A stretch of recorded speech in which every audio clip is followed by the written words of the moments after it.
et merci de nous retrouver pour ce nouveau numéro de 3 minutes éco. Et aujourd'hui, nous allons parler d'assurance et plus précisément de la façon dont le marché a profondément évolué avec les outils technologiques de nouveaux acteurs, mais aussi et surtout les attentes des assurés. Comment le secteur va s'adapter à ces nouveaux enjeux, réussir même à en faire des opportunités de business, c'est tout le sujet.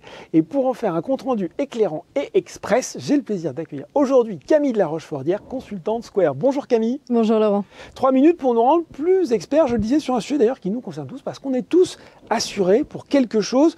Camille, je parlais dans mon lancement de ces changements profonds du marché de l'assurance. J'en ai plein qui me viennent à l'esprit, contrats plus adaptés à nos besoins par exemple. Mais moi, j'ai bien envie que vous m'expliquiez justement quelles sont ces 3 grandes tendances qui ont bouleversé le marché sur ces dernières années. Alors aujourd'hui, Laurent, les clients attendent de la réactivité de la part de leur assureur sans avoir à empiéter sur la qualité. Vous allez avoir, grâce aux nouvelles innovations digitales, la possibilité en ligne de souscrire, de résilier ou même de déposer vos pièces justificatives. Aujourd'hui, 50% des assureurs se disent prêts à changer d'assurance si une autre leur propose un meilleur accompagnement digital. En parallèle, vous avez la multiplication des canaux de communication pour une communication plus fluide assuré-assureur, mais également prospect-assureur. C'est le cas d'AXA qui a développé l'accompagnement WhatsApp et Messenger et qui le privilégie aujourd'hui. À côté de ça, en parallèle, on a eu le contexte Covid qui a montré que les clients attendaient avant tout l'humain dans la relation assureur-assuré. Et donc, on a un besoin d'imbriquer l'accompagnement physique et digital. On accompagne l'accompagnement physique et digital, et on peut même parler à WhatsApp à son assureur, sur WhatsApp à son assureur. On a quand même l'impression, Camille, aujourd'hui, que les assurés, vous, moi, on se veut plus acteurs de notre relation avec l'assureur, on veut l'immédiateté, la simplicité, la transparence. Bref, on est devenu super exigeant. Par quels moyens les assureurs peuvent s'adapter à toutes ces nouvelles attentes ? On parlait d'innovation tout à l'heure, innovation digitale. Le traitement des données va nous permettre de proposer aux clients, aux assurés, une offre personnalisée et adaptée à leurs besoins. À côté de ça, vous allez également avoir la possibilité de rendre l'autonomie, de donner la main aux clients sur le traitement de leur dossier et le développement de leur dossier, exactement, le rythme de leur dossier. Et vous allez pouvoir également leur proposer de nouveaux services d'aide à la personne ou de location de véhicules.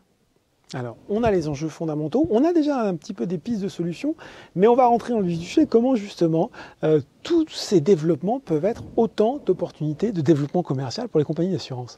Alors, le développement commercial va passer avant tout par l'élargissement de l'offre qu'on propose. L'offre de la place aujourd'hui est en perpétuelle évolution et de plus en plus compétitive. On est passé d'un mode réactif en répondant à la demande client à un mode proactif où on va anticiper cette demande. Vous allez également avoir une évolution de l'offre. On va plus se baser sur l'assurance dite classique. On va se développer la prévention, par exemple. C'est le cas d'Allianz qui propose la prévention contre les risques météorologiques pour les vignerons, par exemple. Et vous allez également avoir des fournisseurs de biens qui vont proposer des assurances portées en marque blanche par les assureurs de la place. C'est le cas de Wacam qui s'occupe de l'assurance vol Cdiscount.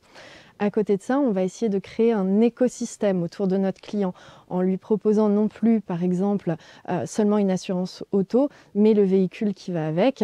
Et donc, on va avoir un seul et même acteur de confiance qui est l'assureur. Un seul et même acteur, mais une multitude de services, beau programme, mais vaste programme.